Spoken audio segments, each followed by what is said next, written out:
Hi everyone, Chris here. As you know, I own and run the website Morse and Lewis and Endeavour. And as you may have noticed, it's a little bit different for location. We're here in the National Museums of Scotland in Chambers Street in Edinburgh. Many years ago, before I started looking after my mum, I worked in here as an entomological scientist.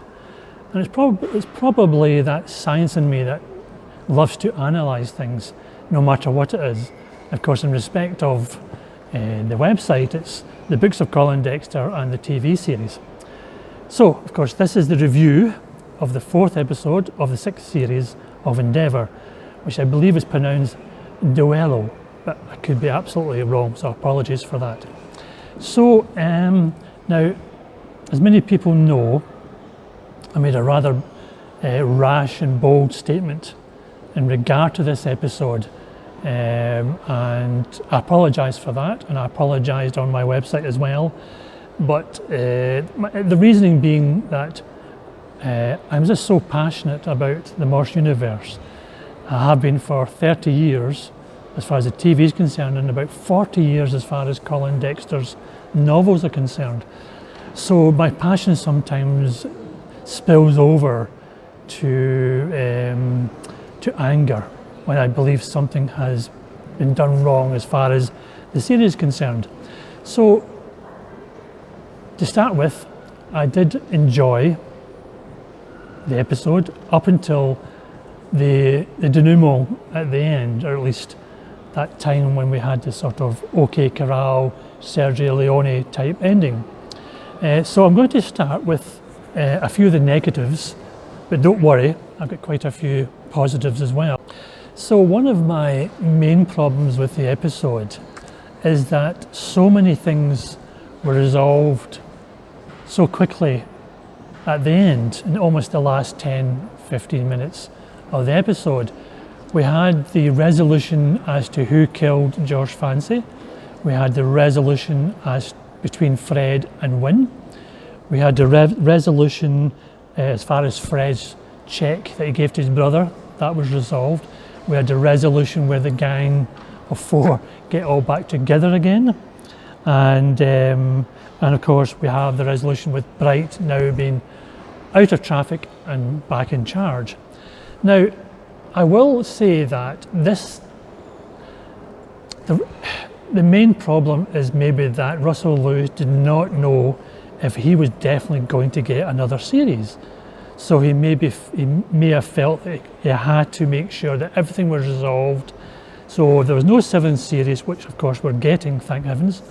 There's no 7th series, then he was going to have to make sure we weren't left with nothing being resolved, or very little being resolved, which would be detrimental to the series as a whole. But I felt it was all too rushed. If you take, for instance, Fred and Winifred, that was all done too quickly. Now, there was the aspect of Wynne asking for a divorce in the episode. Now, I think that should have happened in the 1st or 2nd episode, and then allow that to grow, where maybe he was trying to apologise and change Wynne's mind, or they were actually discussing what to do about the divorce and the settlement, etc. And I think that would be a nice gradual element to that would have been better, rather than the sudden, she wants a divorce, he leaves a note, which I'm assuming was a suicide note, and then of course he comes home and she loves him again. I think that was way too quick. Now everything, the George Fancy, I did say originally, I thought it may have carried on to season 7, but again, as I said, nope, not Russell's fault. Maybe he wrote it in the fear that he was not going to get a 7th series, but I think it still should have been spread over the 4 episodes, the whole resolution, and give us an inkling. I mean, I think most of you thought it was Ronnie Box, so we weren't far away. It was actually Diego who killed him, and so we thought Diego was involved, but we didn't. Most of us didn't know how far involved he was. But I think in this circumstances, I think ITV has to take some of the blame. And by that I mean, I don't know why they wait until the last minute to let us know there's a 7th series. Now, because we don't know whether Russell Lewis and the gang are told before that, you'd have to assume that they're told before ITV puts it out to the public. But there's no way of knowing how soon they tell Russell Lewis and the like. Because ITV would have to let the actors and the crew and Russell know so they can plan their year ahead. Because as we know, it can take between 5 and 6 months for everything to be done, the filming, the set design and everything else involved, the editing, etc. 5 or 6. So really you need, the crew especially need a lot of time in advance to know this. So I blame ITV, and they've just recently told them this. So it really is not fair in Russell Lewis to have to write in the dark. And the other smaller problems I have with the episode was little things like, as we now know, it was one of McGiffin's thugs who killed a librarian, Osbert Page, and you had that strange thing where there was footprints on the stairwell leading up to where Page was working. But the thing is, how did that builder get in to the bodleian, A, without being seen, and B, with the muddy boots? The other aspect is there's no muddy boot footprints going down the stairs. There's no muddy footprints around where Page was killed or in the area where he was killed. If there was, it would have been mentioned, but they only noticed the prints in the stairwell. And you have to think that eventually the dirt would get worn off. They would not leave any proper print. But as it is, the thug, after killing Page, goes to his home and gets what he was looking for. And again, he's still got dirt in his boots, which again doesn't make sense. As we all know, we've all had dirt in our boots, mud, etc. And if you walk long enough, it gets worn away. It falls off and the dirt gets worn off your shoes or boots. So just little things, that little thing like that is not quite right. The confrontation scene, the gunfight at the OK Corral situation, the Sergio Leone type thing. If you don't know who Sergio Leone is, he's famous for directing the spaghetti westerns, Fistful of Dollars, The Good, the Bad, and the Ugly, etc., etc. Great director. A problem I have is the gunplay. I think there's been way too much gunplay in the series as a whole of Endeavour. I think the only time we've seen a gun in the original Morse series was in the episode Promised Land. And then we've seen a gunplay. No, I don't think there was any gunplay in the Lewis series. I think they had guns in one of the episodes, and I apologise, I can't remember what it was, but only again in one. It just didn't need to be done, and I feel that this is a modern aspect being brought into Endeavour with the gunplay. It doesn't need to do that. My other main problem with that ending was that we had that very old-fashioned aspect to it where Diego tells everybody that he was responsible for killing Fancy. He tells them everything he did wrong. He talks about his future plans. That is just so old-fashioned and ridiculous. And again, it's been parodied so often. That's how ridiculous it is. That the villain goes on and on about what he plans to do. It's like something from a superhero Marvel film or comic, and giving away everything he's planning to do. And by the time he does that, of course, he gets captured. He should talk less. Again, you get the same situation when they chase the villains into the building.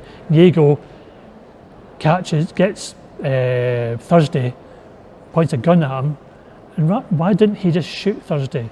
Why did he ask Thursday to put down his gun and then tell him to move over? Why not just shoot Thursday? That was the original plan, to shoot all four of them. Why would it take so long just to shoot them? Because of course the time he's told Thursday to move around, Endeavour's arrived. So the other thing, and we've had this problem before, is Max's kidnapping. Now we know that he's not going to be killed. Max can't die, Endeavour can't die, Strange can't die, because they have to live to fulfil what happens in the original Moore series. And then you have to look at Olive, the little girl's mother, who is trapped, who the masonry drops on top of her as she's trying to escape the tower block with her daughter. But at the end, you see her being pulled in the wheelchair to visit her daughter. And there's no scratches, no bruises, no abrasions on her legs, her arms, and her face. After all that masonry falling on her. So that was a huge mistake. Of course, I've had people saying to me, and there's even someone who wrote on Facebook, I noticed, that I shouldn't be so overly critical, just enjoy it for what it is.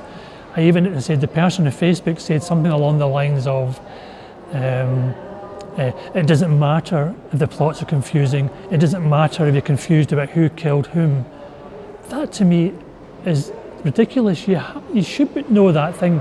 It's not a difficult series to follow, but what I want to say is, it's okay, you enjoy the series, enjoy the episodes, but you still have to be that little bit critical. Because you criticise something, it doesn't mean you're showing disrespect to the series. I'm sure Russell Lewis would not be adverse to some criticism. I'm sure he gets fed up with all the sycophantic nonsense you see in the newspapers and magazines, etc. And that's most of what it is. There's never any real heavy, honest questions asked, apart from maybe from Barcroft. But again, he never says anything that's critical, but he probably does some of the best interviews. DM Barcroft, I think he does some of the best interviews of the cast that's done. So why does it matter if we call out poor writing? It matters because if we don't criticise it, then we'll get the television we deserve, and that is substandard TV, which, as I've already mentioned in previous reviews, we're already seeing that that's what happens. If we don't criticise, then it can't get any better. The people who make television must know that we're not willing to turn a blind eye to certain aspects of TV.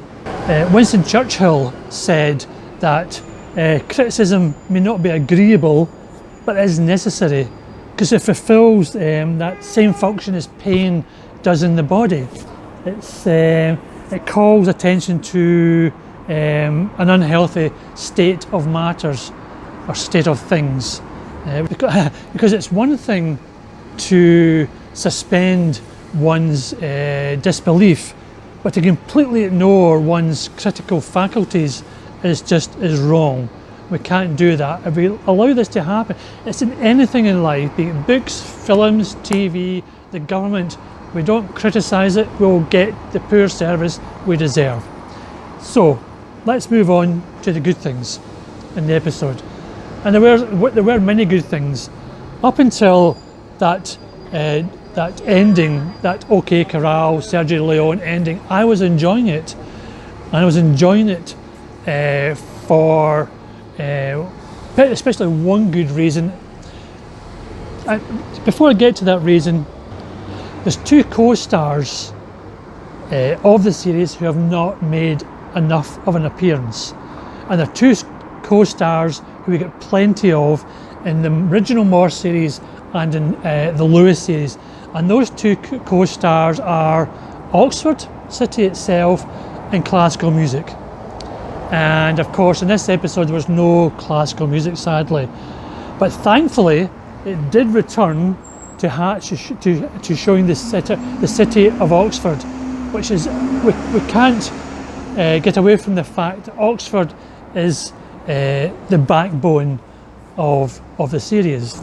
Oxford's not just the backbone of all series, Morse, Lewis and Endeavour, but it's also the sun that shines on the Morse universe that has to be shown more, and I was so glad to see more of that.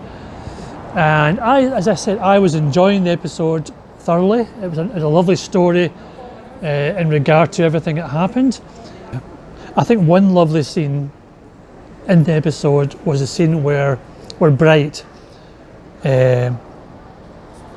was called upon by the acting chief constable to meet him in New College Lane in Oxford. And as you know, Bright turns up there and he passes children who shout out Pelican Man, and of course he ignores them. He can't stand that whole situation, and of course, as we know, he's met with two thugs, and what saves him?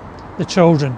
The children save him because, strangely, what had been what he thought was the bane of his life, that Pelican advert, as it were, safety film, that he disliked intensely through all the episodes, and then suddenly realised that it saved his life.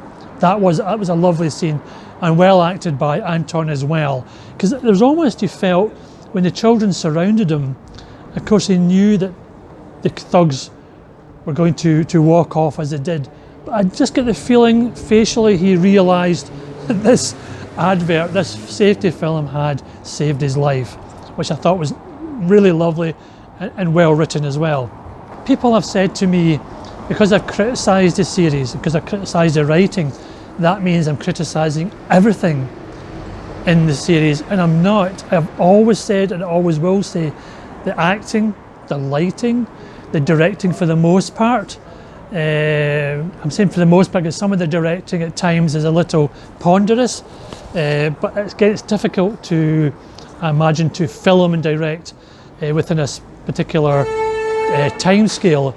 You can tell we're in Edinburgh with all the noises around, and so I can forgive that, but again, everything, the way they set up the era and the designs and the hair and the makeup, etc., is always excellent. It's just that I feel that Russell at times lets these people down, and again, I'll repeat it again, it must be hard for Russell writing all these episodes, but he's put that burden on himself. He's taken that burden on himself, and that's why I think if he heard my criticisms, I don't think he would be that upset by them, because I think even he would realise that he's tried to write almost 54 hours of television. That is an incredible amount of time to try and fill with new and innovative ideas. And one thing I can never criticise Russell in regard to is the dialogue. Russell always manages to write very good dialogue. Russell has got a keen ear for dialogue and for tone, for characters' voices, especially for that particular era, because in many ways they spoke differently from the way in which we do now. And Russell has a very keen ear for that, which helps tremendously, and it must help the actors tremendously as well.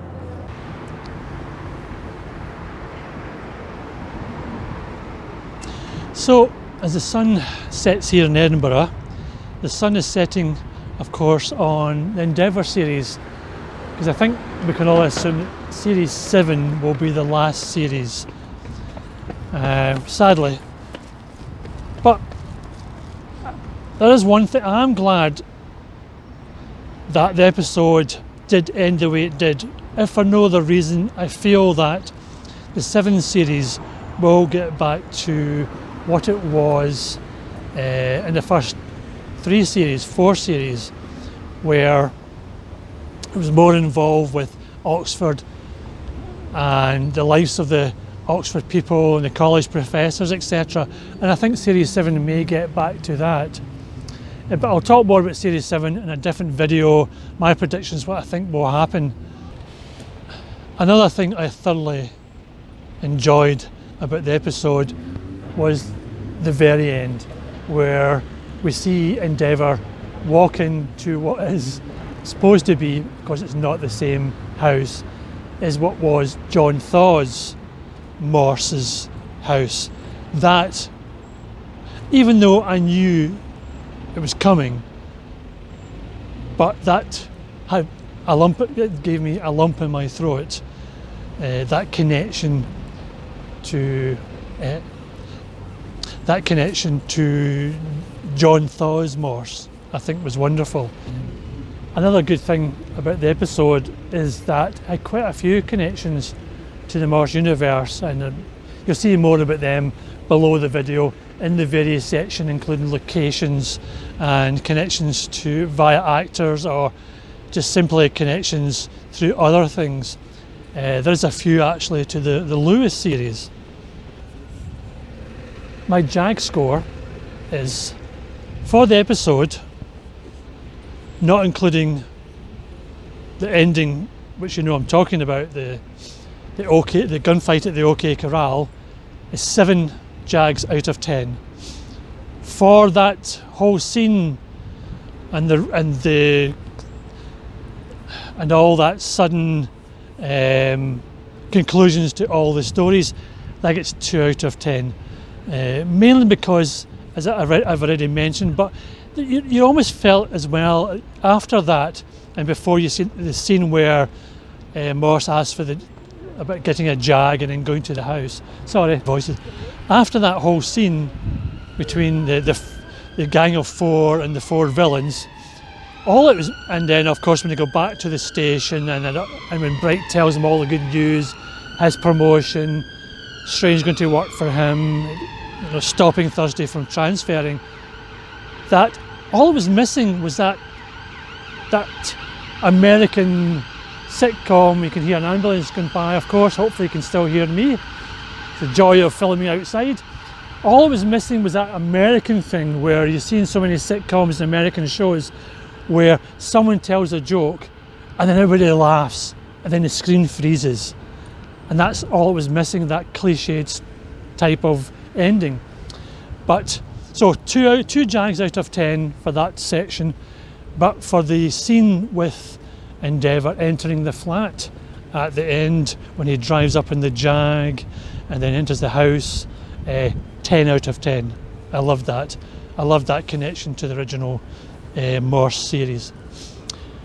So it's getting a bit dark, it's getting very cold. It is still March here in Edinburgh. Just like to wrap things up. Thank you very much for watching and listening. I hope you've enjoyed the review. Please visit my website where you see the review is not only includes this video but also includes information on locations and music. There wasn't much in this episode, I'm afraid, and of course any connections to the Morse universe, plus a lot of miscellaneous little items I think which you would find interesting. So thank you, and I'll talk to you again soon.